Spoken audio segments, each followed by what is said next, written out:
Venezuela, apa yang diharapkan dari Venezuela? Apa yang ditakutkan dari Venezuela? Itu sederhana sekali. Kebijakan petrodolar. Yang tadinya dolar di backup oleh emas, itu diganti sekarang dolar di backup oleh minyak. Yang menjadi daya ukur, daya kekuatan dolar di pentas global sekarang itu adalah minyak. Makanya kerjaannya Amerika Serikat adalah masuk mengimperialisme negara-negara dengan basis cadangan minyak terbesar dan kemudian memaksa mereka mengekspor, imporkan minyaknya dengan menggunakan dolar. Tadi Anda sebut Hamas. Ya. Apa kaitannya dengan Hamas? Kaitan Hamas itu dengan Iran. Ternyata tim investigasi kapal-kapal Skykeepers yang disergap oleh armada laut Amerika Serikat itu ternyata selama ini, itu kan 10 Desember 2005. Nanti belakangan juga ditangkap juga beberapa kali kapal-kapal itu. Selama ini ternyata kapal-kapal itu dia bawa minyak dari Venezuela masuk ke Irak, masuk ke Suriah, masuk ke Iran. Baliknya kan nggak kosong.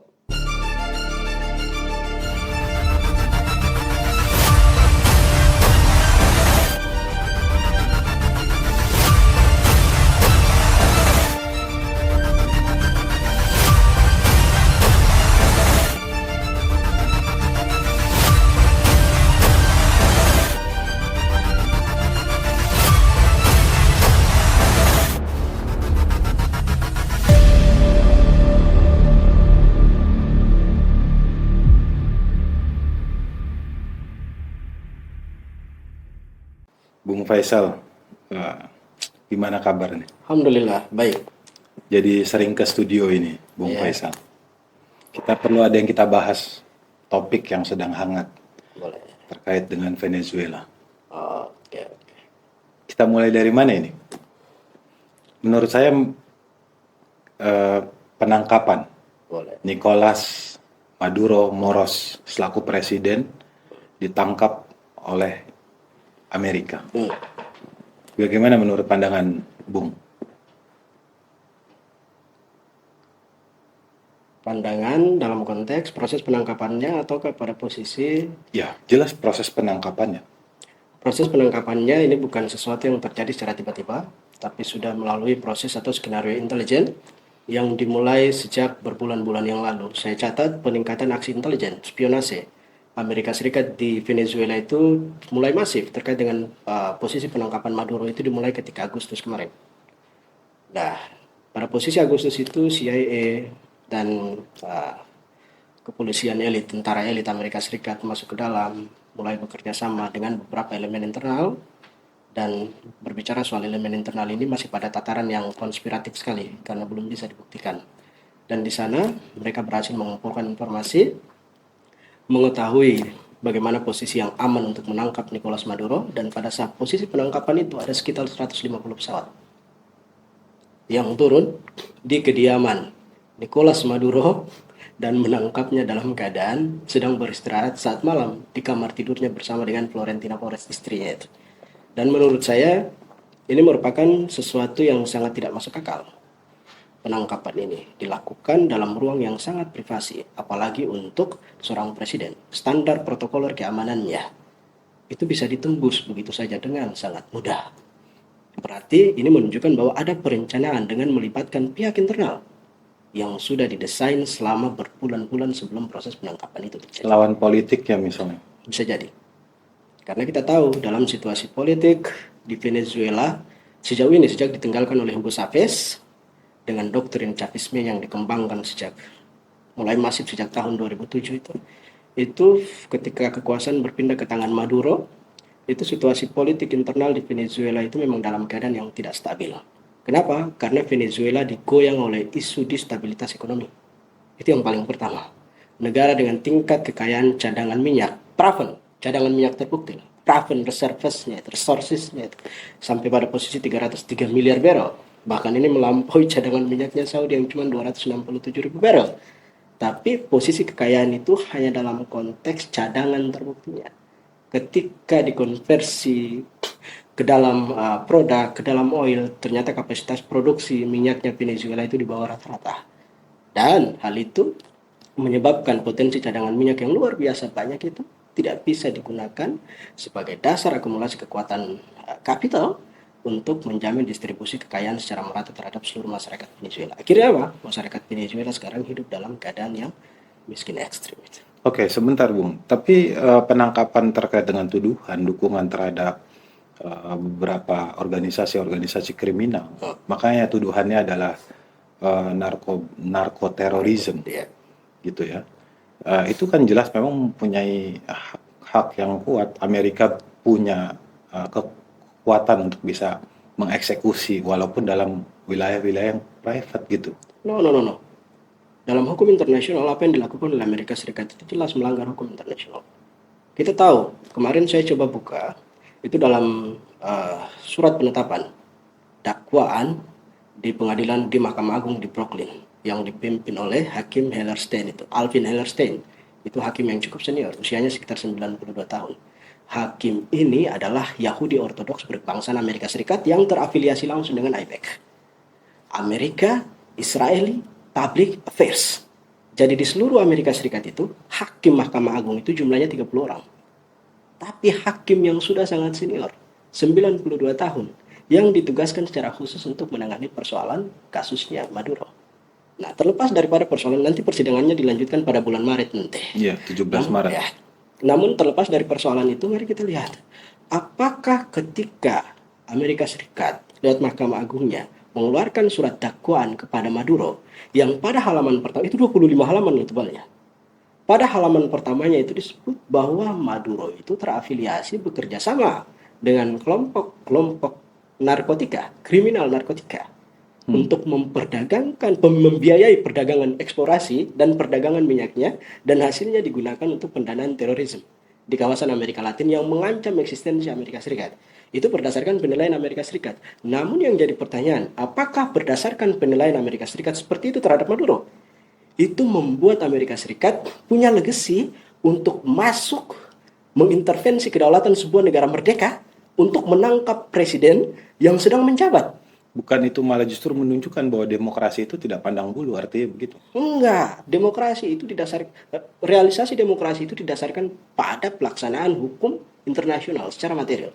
Dalam hukum internasional, persoalan seperti ini itu dihakimi sudut pandang dasar hukum utamanya adalah Piagam PBB. Pada Piagam PBB, pasal 2 butir 4, di situ menganut 3 prinsip. Bahwa tidak boleh melanggar kedaulatan sebuah negara. Tidak boleh menggunakan kekerasan, persenjataan untuk masuk dan memporak-porandakan, apalagi menculik presiden aktif yang sedang menjabat. Dengan tuduhan apapun itu tidak boleh. Yang ketiga, non-intervensionis terhadap kemerdekaan sebuah negara yang memang sudah berdaulat dan diakui oleh Dewan. Sekecil apapun negara itu. Boleh. Sekecil apapun. Kalau memang Amerika Serikat punya tuduhan yang seperti itu terhadap Maduro, yang bisa menyelesaikan persoalan itu cuma 2 lembaga. Lembaga yang pertama adalah International Court of Justice. Ini mahkamah internasional di bawah PBB. Yang kedua adalah ICC, International Criminal Court.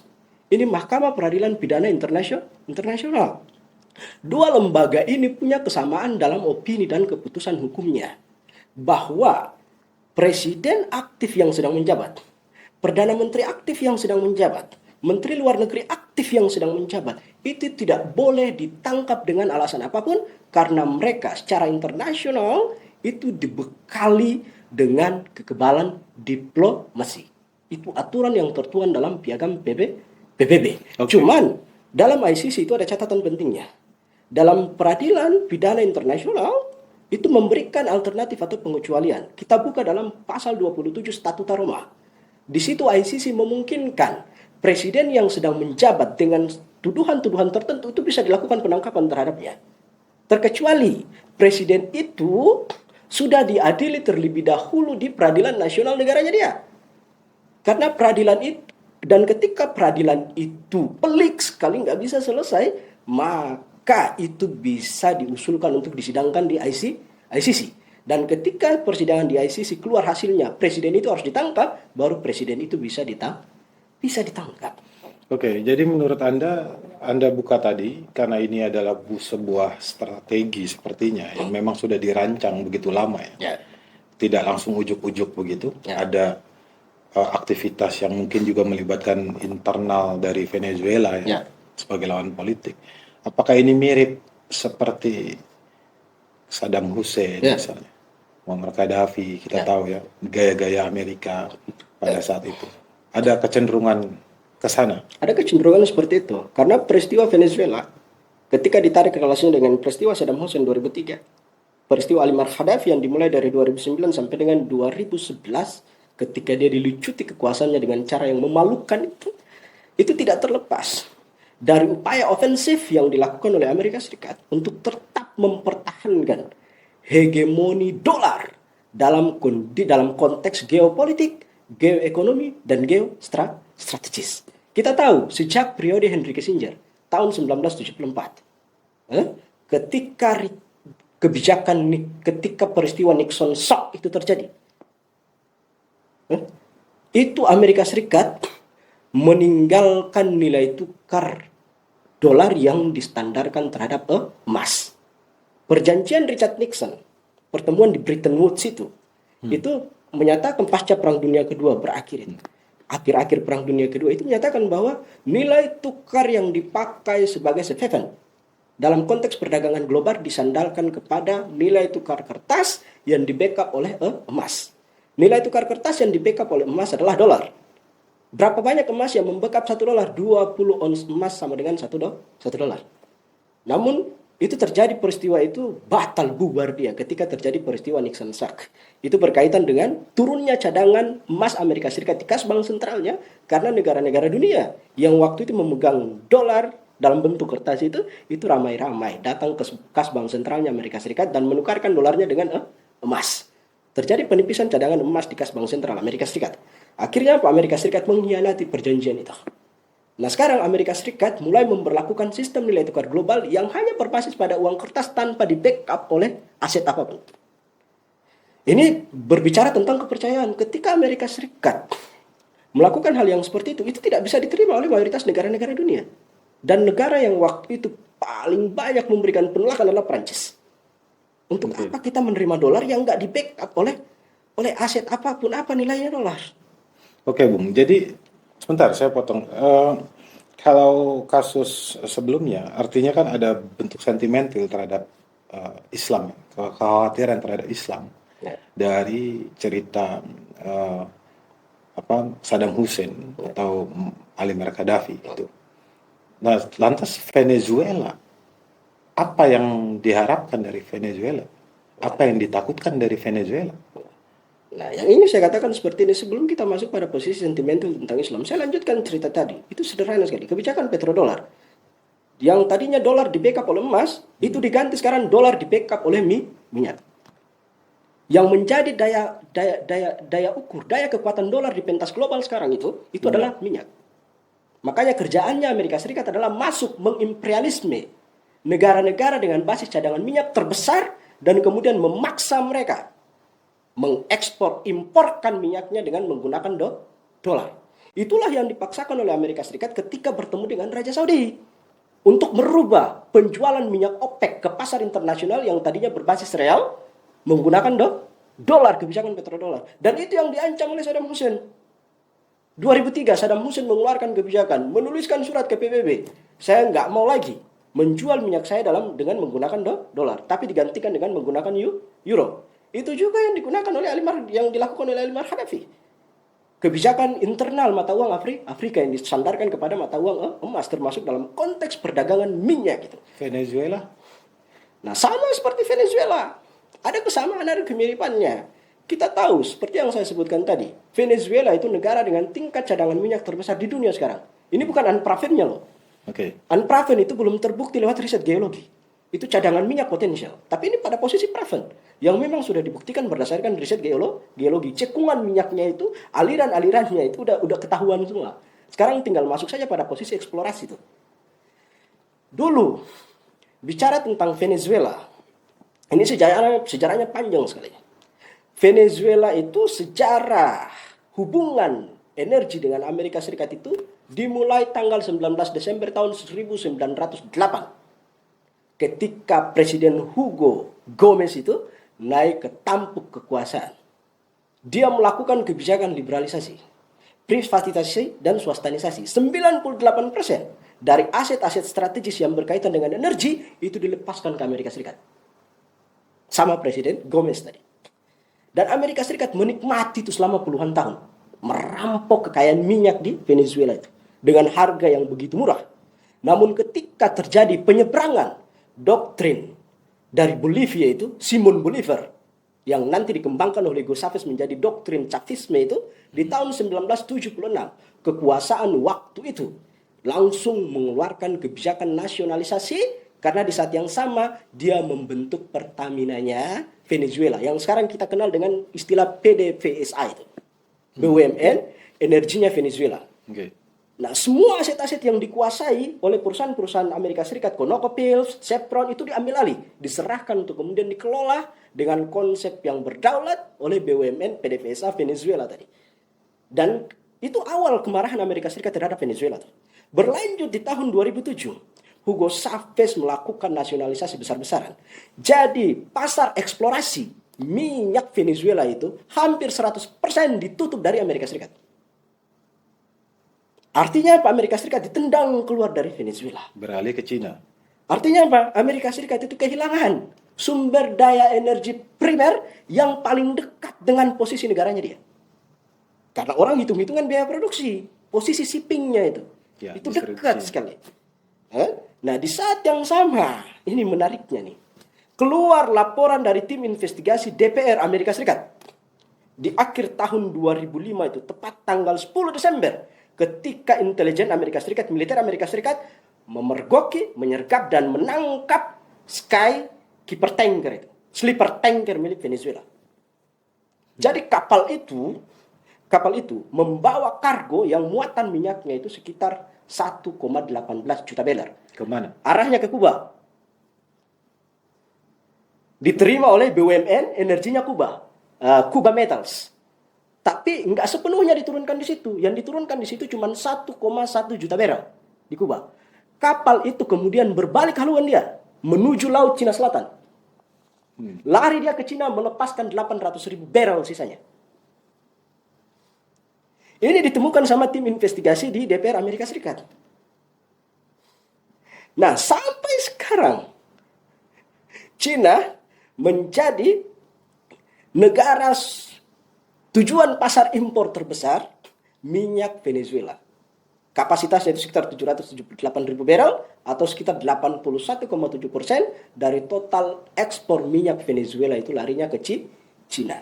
Ketika dia lari ke Cina muncul masalah. Cina adalah musuh bebuyutannya Amerika Serikat dalam konteks geoekonomi global. Terutama terkait dengan industrial war dan currency war. Perang dagang dan perang nilai tukar. Jadi hanya urusannya dengan Cina saja? Enggak. Ini bukan Tidak cuma berhenti urusannya sampai dengan di Cina. Nah, bicara tentang Cina tadi, nanti kita lanjutkan. Ada urusannya dengan Kuba, ada urusannya dengan Iran, ada urusannya dengan Irak, ada urusannya dengan Suriah, ada urusannya dengan Hizbullah di Libanon, ada urusannya dengan Hamas di Gaza. Mana yang paling menarik untuk kita ceritakan satu-satu secara singkat. Urusannya dengan Cina, kita tahu Cina ini menjadi negara penyumbang defisit perdagangan terbesar Amerika Serikat. Perdagangan internasional Amerika Serikat itu selalu defisit, dan kekalahan dagang terbesar Amerika Serikat sejak tahun 2003 sampai sekarang adalah Cina. Terakhir di 2024, defisit perdagangan Amerika Serikat itu 1,2 triliun dolar. Penyumbang terbesarnya adalah Cina, 294,5 miliar US dollar. Artinya apa? Cina mendapatkan impor minyak murah dari Venezuela. Di saat yang sama Venezuela mengembargo minyaknya dari Amerika Serikat, memberikan minyak murah itu kepada Cina. Menopang Cina melakukan pengembangan industrialisasi, manufaktur dan pengolahan. Kuat dia memukul Amerika Serikat dalam konteks perdagangan global. Amerika Serikat kalah. Artinya apa? Pada posisi ini, kenapa ada hubungannya? Kenapa sampai Amerika Serikat harus menangkap Maduro? Karena harus ada perubahan kebijakan politik ekonomi yang ada di Venezuela untuk men-take over atau mengambil alih sumber daya minyak yang dijual murah ke Cina harus dijual ke Amerika. Ente tahu nggak? Data terakhir itu. Pada Desember lalu, itu sejumlah tanker-tanker yang secara administrasi itu nggak jelas. Itu diblok sama armada laut Amerika Serikat di Kanal Panama itu. Di Teluk Meksiko itu. Itu jumlah kargo yang dibawa minyaknya itu sekitar 12 juta barrel. Tujuan akhirnya kemana? Tujuan akhirnya adalah ke Cina. Namun ketika Maduro ditangkap, langsung terjadi haluan tujuan akhir. Semuanya dilarikan ke Chevron. Makanya kemarin Donald Trump tampil, kami menyediakan uang sejumlah miliaran dolar, dan presiden yang sekarang menggantikan posisi Maduro di Venezuela itu kan wakil presidennya, Desilia Rodriguez. Yang diduga ada bermain. Ya, Desilia Rodriguez tadi untuk memberikan 50 juta barrel minyak Venezuela secara bertahap ke Amerika Serikat. Oke, Bung. Tadi Anda sebut Hamas. Ya. Apa kaitannya dengan Hamas? Kaitan Hamas itu dengan Iran. Ternyata tim investigasi kapal-kapal Skykeepers yang disergap oleh armada laut Amerika Serikat itu ternyata selama ini, itu kan 10 Desember 2005. Nanti belakangan juga ditangkap juga beberapa kali kapal-kapal itu. Selama ini ternyata kapal-kapal itu dia bawa minyak dari Venezuela masuk ke Irak, masuk ke Suriah, masuk ke Iran. Baliknya kan nggak kosong. Baliknya itu dia turunkan kargo minyak dari Venezuela, dia ngangkut kargo minyak dari Iran untuk dijual kembali di Amerika Latin dan sebagiannya dibawa ke Cina. Nah, hasil investigasi dari posisi transaksi itu, hasil investigasi dari DPR Amerika Serikat menyatakan bahwa hal itu, hasil penjualan tadi, minyak tadi, itu ternyata digunakan untuk mendanai hasil penjualan minyak Iran dan Venezuela sebagian maksudnya. Itu ternyata digunakan untuk mendanai kegiatan IRGC di Iran dan Hizbullah di Libanon. Karena Iran. Ya, ketika kita berbicara terkait dengan hasil perdagangan minyak untuk membiayai aktivitas militer IRGC dan Hizbullah untuk melabrak Israel itu, ini nggak bisa dilepaskan dengan eksistensi Hamas. Karena kita tahu selama ini Suriah itu merupakan jalur pasokan darat, distribusi pendanaan, dan alustista yang dibawa oleh IRGC dan Hizbullah masuk dataran tinggi Golan dan masuk ke Gaza untuk Hamas itu. Dan Oke, kita lanjut. Kalau begitu, artinya kan Maduro kuat posisinya, tetap menjadi oposisi dari Amerika. Dan yang tidak dimau oleh Amerika. Ya. Artinya kan sebagai sebuah negara, Venezuela jelas ada di kubu Rusia dan Cina. Ya.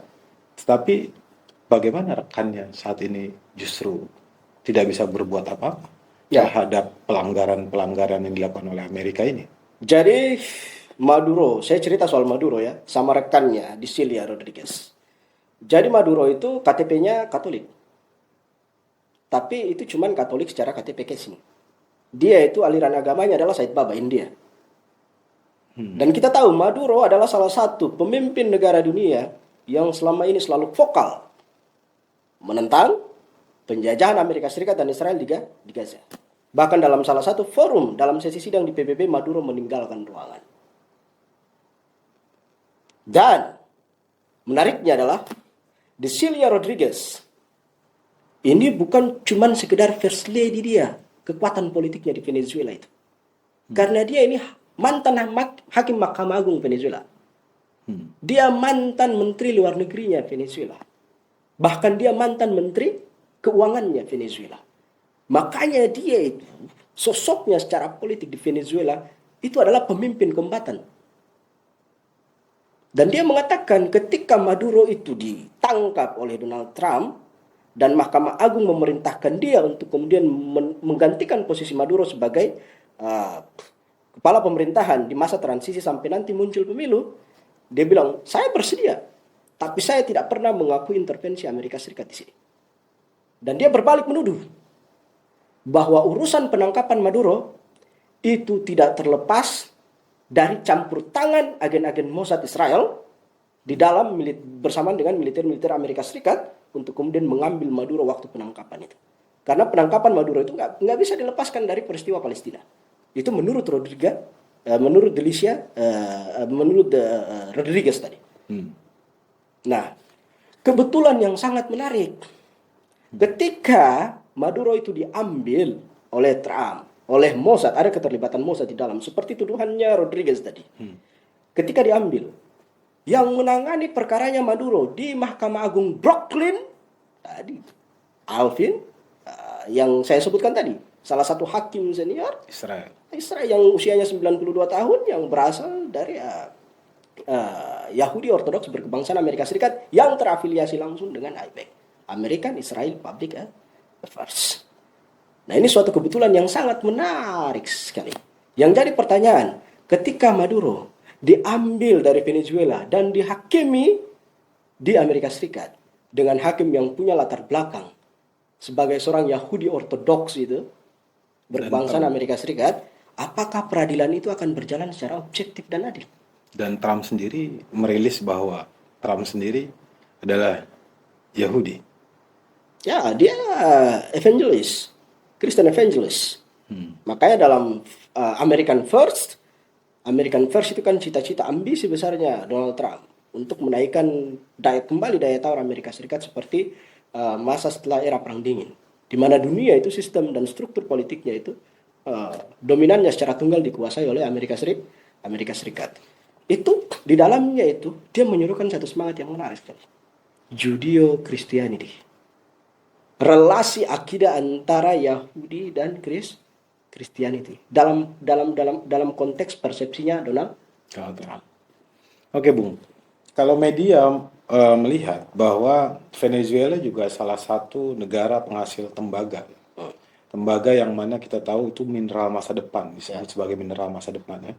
Karena mobil-mobil listrik juga menggunakan tembaga 4 kali lipat daripada mobil biasa. Semikonduktor, Industri AI chips, ya juga menggunakan tembaga begitu. Yang mana beberapa waktu belakangan juga Trump senang sekali ketika mendapat akses khusus di negeri ini ya terkait dengan tembaga. Chili juga sudah dikuasai, bahkan 8 dari 10 besar penghasil tembaga Amerika sudah kuasai. Ya. Artinya ada mineral masa depan yang memang menjadi incaran menurut media. Apakah ini ada kaitannya juga? Bukan cuma minyak. Bisa jadi. Karena begini, ketika mereka masuk ke dalam semua resources Kapitalis. itu tetap dimaksimalisasi. Karena prinsip dasar demokrasi liberal itu adalah kapitalisasi sebesar-besarnya. Dan pendekatan kapitalisasi itu tidak peduli dengan proseduralnya. Mau ilegal, mau dengan cara apapun, tapi intervensi yang sering kita lihat kasat mata, itu memang ini pola awalnya itu didasarkan pada pola penggulingan kekuasaan. Melewati masa transisi, pemilu, menaikkan kekuasaan titipan, pada posisi kekuasaan titipan itu baru dibentuk struktur politik yang baru, yang absolut dan permanen, untuk membuka diri negara tersebut agar bisa dikeruk dan dieksploitasi secara terus-menerus ke depannya. Dan kita tahu, tembaga itu juga berkaitan dengan semikonduktor. Sekarang perang chips global itu luar biasa. Seperti yang kita lihat di Selat Taiwan sekarang. Amerika Serikat dan Cina. Apa yang diperebutkan? Yang diperebutkan itu macam-macam. Diperebutkan selat Laut Cina Timur, laut yang terhubung langsung dengan Laut Cina Selatan, Selat Taiwan, itu berhubungan langsung itu. Jadi itu bicara tentang geostrategisnya. Yang kedua, Thailand itu salah satu negara pengembang chips terbesar nomor 1 di dunia sekarang. Hampir seluruh chips itu sekitar 50-55% chips yang beredar di pasar internasional itu produksinya Taiwan. Dan itu karena apa? Karena tadi mereka punya tembaga dan mineral ikutan itu. Nah, sama halnya juga seperti yang ada di Venezuela. Bukan cuma minyak doang, tapi berkaitan dengan seluruh resources yang memang bisa dijadikan sebagai potensi untuk menyusun akumulasi kekuatan mereka biar bisa tetap menguasai produksi dan pasar, bakal mereka maksimalisasi itu secara besar-besaran. Oke, menurut Anda jika begitu artinya Cina harusnya nggak tinggal diam ya? Kan memang saat ini belum ada respon yang memang terlihat gitu. Artinya kan ini perkara industri besar yang berdampak besar juga bagi Cina ya. Menurut pandangannya kira-kira bagaimana respon Cina ini ke depan akan diapakan ini? Cina yang pasti saat ini terlihat hanya mengecam, hanya mengkutuk. Orang sering bertanya kepada saya, Venezuela dan Cina itu begitu dekat. Hubungan dagang, hubungan ekonomi, hubungan militer, bahkan sering dilakukan kerjasama militer. latihan-latihan militer bersama itu sering. Antara Venezuela, Cina, Rusia, dan juga Iran itu. Itu dalam konteks yang memang disamarkan, dikaburkan. Karena Venezuela itu dilarang secara internasional berdasarkan sanksi yang dibuat oleh Donald Trump dan negara-negara sekutunya itu. Sanksi itu kan dibuat ke Iran, ditujukan ke China, ditujukan ke Rusia. Artinya apa? Ada secondary sanction bahwa negara-negara yang tidak disanksi itu tidak boleh membantu negara-negara yang disanksi untuk kemudian melakukan transaksi perdagangan global dan macam-macam. Dan ada orang yang bertanya, kenapa dalam keadaan yang seperti ini Cina, Rusia yang menjadi sekutu terbesar, sekutu terkuatnya Venezuela itu tidak membantu Venezuela secara militer? Itu pertanyaan intinya itu. Karena Venezuela dan Cina, Rusia dan Iran itu nggak punya mutual defense agreement. Tidak seperti negara-negara anggota NATO yang diatur dalam pasal 5 itu. Bahwa mereka punya kewajiban untuk membantu salah satu negara di antara mereka ketika negara tersebut diintervensi secara militer, baik oleh negara anggota maupun negara di luar anggota NATO. Artinya apa? Rusia dan Cina nggak punya dasar legitimasi hukum internasional untuk masuk dan membantu Venezuela secara nyata atau secara militer itu. Modus-modus begini artinya kita lihat bahwa sistem ini terlalu bobrok ya. Artinya bisa saja itu dilakukan di negeri ini kan. Ketika ada sesuatu yang memang harus diambil di negeri ini, Bisa. kemudian dilakukan persekusi, Bisa. dilakukan kriminalisasi. Bisa, karena kita lihat Donald Trump ini terlihat jelas melanggar hukum internasional, tapi dia punya dalih. Saya punya dasar hukum. Dasar hukum saya apa? Ternyata ketika saya telusuri dari aspek sejarah historikalnya, dasar hukum yang dipakai oleh Donald Trump itu berdasarkan pada 3 jurisprudensi yang pernah dikeluarkan oleh Lembaga Peradilan Amerika Serikat. Jurisprudensi yang pertama adalah putusan pidana Peradilan Amerika Serikat terhadap kasus Frederick Kerr. Itu di tahun 1816. Jadi Frederick Kerr itu, dia pejabat, dia korupsi di Illinois. Dia melarikan diri ke ibu kota Peru, Lima. Ketika dia melarikan diri, itu intelijen Amerika Serikat itu masuk ke Peru, masuk ke Lima, ibu kota Peru. Nangkap dia tanpa berkoordinasi dengan otoritas yang ada di Peru. Artinya apa? Proses penangkapan secara ilegal. Mirip seperti kasus Maduro. Yang kedua, itu kasusnya William Frisbee. William Frisbee itu dia bunuh orang di Michigan. Dia melarikan diri ke Illinois. Nah, otoritas Michigan itu menangkap dia di Illinois tanpa ada surat penangkapan. Artinya apa? Dia ditangkap dengan prosedural yang ilegal. Yang ketiga, itu jurisprudensi berdasarkan putusan Mahkamah Agung Amerika Serikat di tahun 1992. Mahkamah Agung itu mengeluarkan putusan yang prinsipnya menyatakan bahwa yang diutamakan adalah peradilannya. Penjatuhan hukuman pidananya harus adil. Tidak peduli. Prosedural penangkapan pelakunya, tersangkanya harus legal. Itulah yang kemudian dipakai sebagai dasar hukum oleh Donald Trump untuk menangkap Maduro. Cuman yang jadi persoalan, aturan yang didasarkan kepada jurisprudensi, dasar hukum yang didasarkan kepada jurisprudensi Peradilan Amerika Serikat itu sifatnya internal.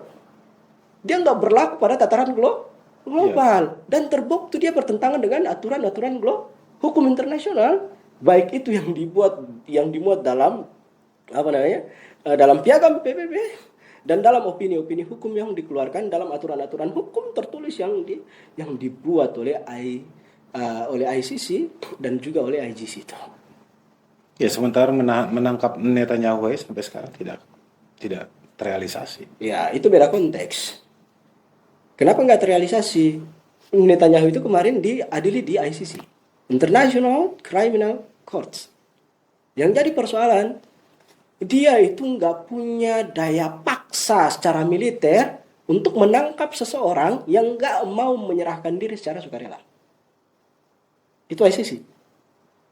Meskipun keputusan hukumnya itu mengikat secara internasional. Tapi yang jadi persoalan pada tahapan eksekusi dia nggak punya daya paksa militer untuk menangkap seseorang, memaksa menangkap seseorang yang tidak mau menyerahkan diri secara militer. Kenapa? Karena ICC nggak punya polisi, nggak punya tentara. Oke, Bung. Terakhir, kita sudah lumayan lama ini bicara. Kalau begitu kesewenangan Amerika sebagai negara adikuasa dan Israel tentunya Nah, dalam kubunya sebagai seorang sekutu ya, sekutu apit ya. Ini akan terus berlanjut ya, bahkan bisa dengan semena-mena, makin semena-mena. ya. Dalam sudut pandang Anda, solusi yang bagaimana kira-kira dalam sistem yang ada sekarang yang bisa bersikap adil begitu? Ya. Kebanyakan orang mungkin akan mengatakan bahwa kita harus konsisten, memaksa dunia konsisten untuk kemudian mengikuti hukum internasional yang memang sudah dibuat secara terkoordinasi melalui semua kesepakatan negara-negara anggota PBB, gitu kan ya? Gitu.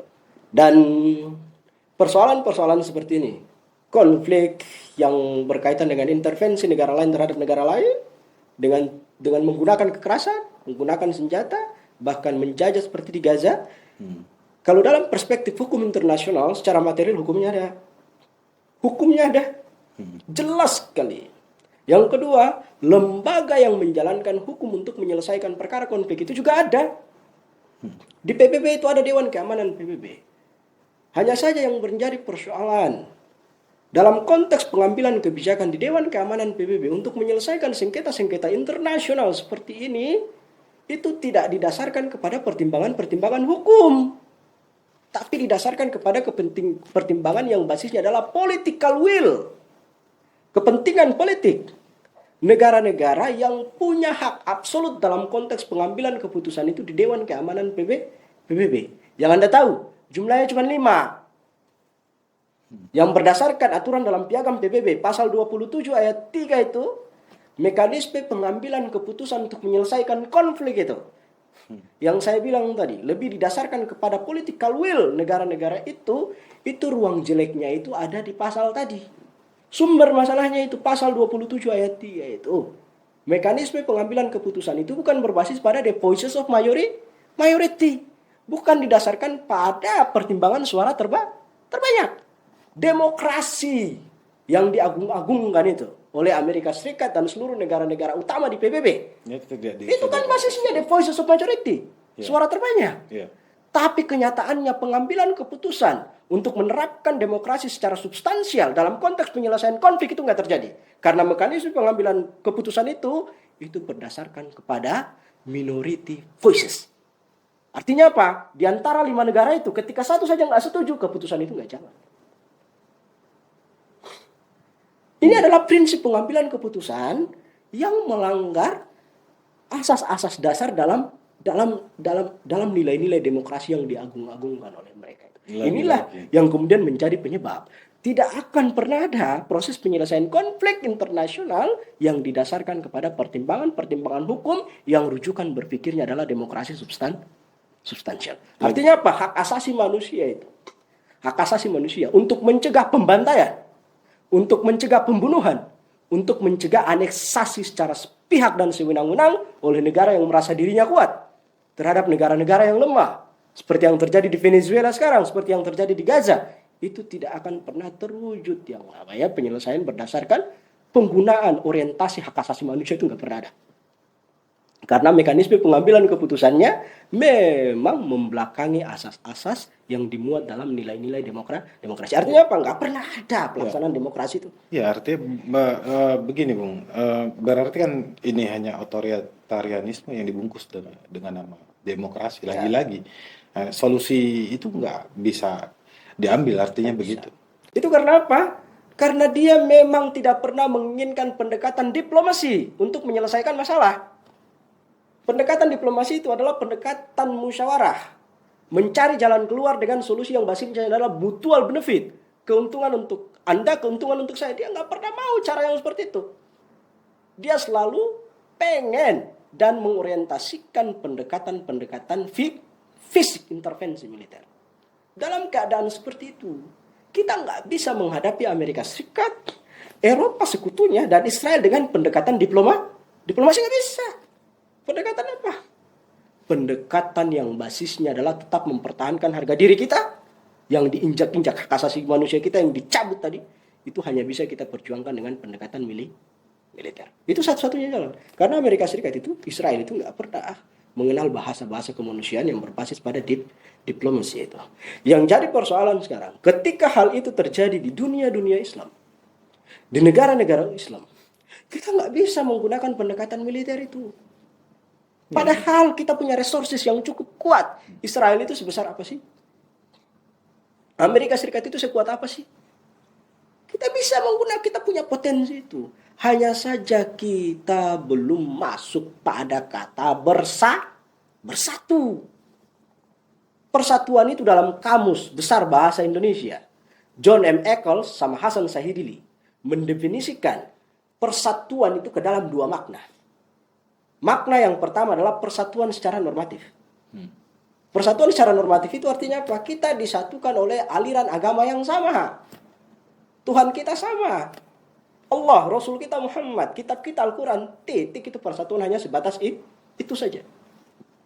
Persatuan dalam makna yang kedua adalah persatuan secara entitas.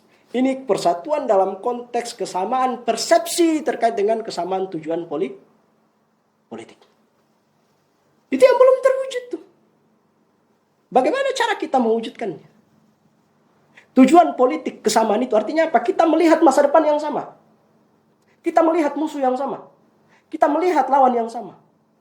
Karena masa depan kita sama, musuh kita sama, lawan kita sama, maka pendekatan kita pun harus sama untuk menyelesaikan hal itu. Ya. Dan negara-negara mayoritas Islam itu nggak punya kesamaan dalam konteks entitas atau tujuan politik. Kenapa? Karena diadu domba, dipecah belah.